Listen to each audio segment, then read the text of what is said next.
Hi, എല്ലാവർക്കും നമസ്കാരം. നമ്മളിപ്പോൾ ഇന്നിവിടെ ഡിസ്കസ് ചെയ്യാൻ പോകുന്നത് 100% ഇന്ത്യയിൽ ഡിസൈൻ ചെയ്ത്, ഇന്ത്യയിൽ ഡെവലപ്പ് ചെയ്ത്, ഇന്ത്യയിൽ തന്നെ മാനുഫാക്ചർ ചെയ്തിട്ടുള്ള ഒരു സബ് മെഷീൻ ഗണ്ണിനെ പറ്റിയാണ് നമ്മളിന്നിവിടെ സംസാരിക്കുന്നത്. അസ്മി അഥവാ സംസ്കൃതത്തിൽ അസ്മിത എന്ന് പറയും. അതായത് നമ്മളുടെ അഹങ്കാരം, നമ്മൾ പൂർണ്ണമായിട്ടും ഇന്ത്യയിൽ ഉണ്ടാക്കിയിട്ടുള്ള ഒരു സബ് മെഷീൻ ഗൺ എന്നുള്ള രീതിയിൽ നമ്മളുടെ ഒരു പ്രൈഡാണ് അസ്മി. വീഡിയോയെ പറ്റി കൂടുതൽ പറയും മുമ്പ് എല്ലാവർക്കും നമ്മളുടെ ചാനലിലേക്ക് സ്വാഗതം. അസ്മി എന്ന് പറയുമ്പോൾ അതൊരു സബ് മെഷീൻ ഗണ്ണാണ്. സബ് മെഷീൻ ഗൺ എന്ന് പറയുമ്പോൾ നമുക്കറിയാം, അതൊരു വളരെ ലൈറ്റ് വെയിറ്റ് ആയിട്ട് ക്ലോസ് കോമ്പാറ്റ് റേഞ്ചിൽ യൂസ് ചെയ്യുന്നൊരു വെപ്പണാണ്. അധികം ദൂരത്തേക്ക് ഇത് ഫയറിങ് ചെയ്യില്ല, പക്ഷേ അത് നമ്മളൊരു ഷോർട്ട് കോമ്പാറ്റ് റേഞ്ചിൽ യൂസ് ചെയ്യുന്നൊരു വെപ്പണാണ്. പിന്നെ അത് മാത്രമല്ല, ഈ സബ് മെഷീൻ ഗണ്ണിൻ്റെ ഒക്കെ ഫയറിങ് റേറ്റ് ഒക്കെ വളരെ അധികമായിരിക്കും. അപ്പോൾ നമുക്കൊരുപാട് തരത്തിലുള്ള സബ് മെഷീൻ ഗൺസ് നമ്മളിവിടെ യൂസ് ചെയ്യുന്നുണ്ട്. അപ്പോൾ അതിൽ പല തരത്തിലുണ്ട്. ഇപ്പോൾ ജർമ്മനിയിലും ഇസ്രായേലിൻ്റെ ഒക്കെ വരുന്നുണ്ട്. നമ്മൾ കേട്ടിട്ടുണ്ട് MP5, അതുപോലെ തന്നെ സി എന്നൊക്കെ പറഞ്ഞിട്ടുള്ള. അപ്പോൾ അതുപോലെ ഉള്ളൊരു സബ് മെഷീൻ ഗണ്ണിനെ കുറിച്ചാണ് നമ്മൾ പറയുന്നത്. അതിൻ്റെ മെയിൻ പ്രത്യേകത എന്താണെന്ന് വെച്ചിട്ടുണ്ടെങ്കിൽ, അത് പൂർണ്ണമായിട്ടും ഇന്ത്യയിലാണ് ഉണ്ടാക്കുന്നത്. നേരത്തെ പറഞ്ഞ പോലെ അസ്മിയുടെ മെയിൻ പ്രത്യേകത എടുത്ത് നോക്കുകയാണെങ്കിൽ, നമ്മൾ ഇതേ കാറ്റഗറിയിലുള്ള ഒരുപാട് വെപ്പൺസ് യൂസ് ചെയ്യുന്നുണ്ട് നമ്മൾ ഇന്ത്യയിൽ. പക്ഷേ അത് വെച്ച് നോക്കുമ്പോൾ, നമ്മളെ കോമ്പറ്റീറ്റേഴ്സിനെ വെച്ച് കമ്പയർ ചെയ്യുമ്പോൾ ഒരു 10 മുതൽ 15% വരെ ലൈറ്റ് വെയിറ്റ് ആണ് നമ്മളുടെ ഈ അസ്മി. പോരാത്തതിന് ആ ഒരു തൂക്കിനേക്കാളും ഒരു 30% നമുക്ക് ചീപ്പായിട്ട് നമുക്കിത് വാങ്ങാൻ കിട്ടും. വെറും 1 ലക്ഷം രൂപയിൽ താഴെ ഇതിന് വില വരുന്നുള്ളൂ നമുക്ക് ഇന്ത്യയിൽ ഉണ്ടാക്കുമ്പോൾ. ഒരുപാട് ടെസ്റ്റുകളെല്ലാം പാസ്സായതിന് ശേഷമാണ് നമ്മുടെ അസ്മി ആർമിയിലേക്ക് കയറിയത്.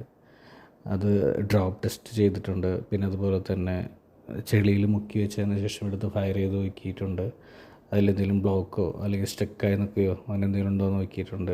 അതുപോലെ തന്നെ ഉപ്പ് വെള്ളത്തിലൊക്കെ ഒരുപാട് ദിവസം മുക്കി വയ്ക്കുക, അത് കഴിഞ്ഞിട്ട് അതിൽ വല്ല കൊറോഷനോ അങ്ങനെ എന്തെങ്കിലും ഉണ്ടോ എന്ന് നോക്കിയത്, റിയാക്ഷനോ അങ്ങനെ എന്തെങ്കിലും ഉണ്ടോ എന്ന് നോക്കിയിട്ടുണ്ട്. അതെല്ലാം പാസ്സായതിന് ശേഷമാണ് അസ്മി ആർമിയിലേക്ക് കയറിയത്.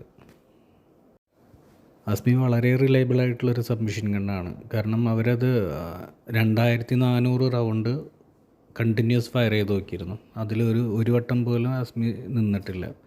സാധാരണ ആ ഒരു ടെസ്റ്റ് ചെയ്യുമ്പോൾ 1-2 തവണ അത് സ്റ്റോപ്പേജ് നമുക്ക് അലൗഡാണ്. പക്ഷെ അതിൽ 0 സ്റ്റോപ്പേജ് ആയിട്ടാണ് അസ്മി ആ ഒരു റൗണ്ട് പാസ്സായത്. 800 റൗണ്ട്സ് പെർ മിനിറ്റാണ് അസ്മിയുടെ ഫയറിംഗ് റേറ്റ് വരുന്നത്. അതിൻ്റെ മാഗസീൻ്റെ കപ്പാസിറ്റി എന്ന് പറയുമ്പോൾ 32 റൗണ്ട്സ് ആണ്.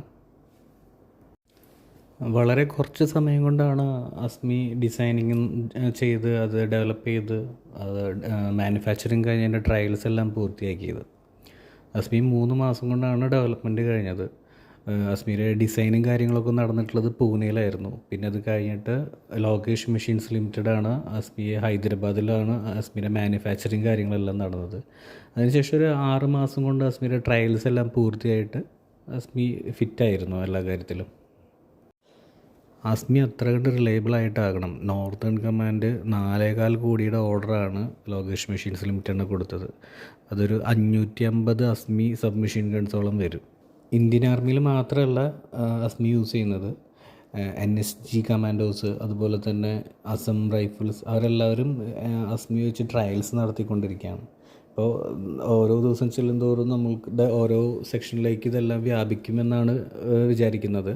കാരണം അത്ര കണ്ടും എഫക്റ്റീവായിട്ടുള്ളൊരു സബ് മെഷീൻ ഗണ്ണാണ് അസ്മി. അപ്പോൾ അസ്മി നമ്മുടെ ഇന്ത്യയുടെ പേര് വാനോളം ഉയർത്തട്ടെ എന്ന് ആശംസിച്ച് ഞാൻ ഈ വീഡിയോ നിർത്തുന്നു. നന്ദി.